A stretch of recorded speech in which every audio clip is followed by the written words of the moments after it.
রংপুরের তারাগঞ্জ উপজেলায় হিন্দু সম্প্রদায়ের দুইজন মানুষ, একজন কি প্রদীপ লাল আর তারাপদ লাল বা এই ধরনের একটা নাম, তাদেরকে এই মব সংস্কৃতি অর্থাৎ বেশ কিছু লোক মিলে তাদেরকে পিটিয়ে মারল। কত দুর্ভাগ্যজনক। পুলিশ সেখানে গেছে, খবর পেয়ে গেছে, গিয়েও ফিরে এসছে যে মবের মধ্যে পড়তে চায়নি। এই যদি আইন শৃঙ্খলার পরিস্থিতি হয় তাহলে আজকে সাধারণ মানুষের নিরাপত্তাটা কোথায়?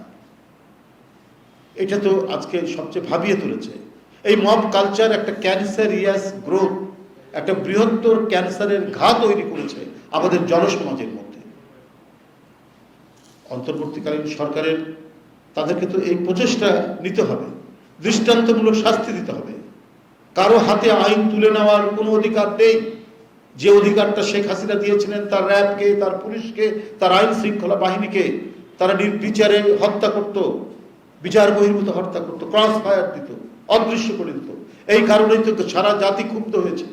সারা জাতি ক্ষুব্ধ হয়ে শেখ হাসিনার বিরুদ্ধে একযোগে বাবা মা সন্তান সহ রাস্তায় নেমে এসে তাকে পতন ঘটিয়েছে। কিন্তু আবার কেন এই ধরনের পরিস্থিতি তৈরি হবে? অবিলম্বে এমন আইন প্রণয়ন করা হোক, এমন দৃষ্টান্তমূলক শাস্তি ব্যবস্থা করা হোক যে কেউ যাতে হাতে আইন তুলে নিতে সাহস না করে, কেউ যাতে সংঘবদ্ধ হয়ে, সে যদি অপরাধীও হয় তাকে তো হত্যা করা, বেআইনিভাবে হত্যা করার কোনো অধিকার নেই।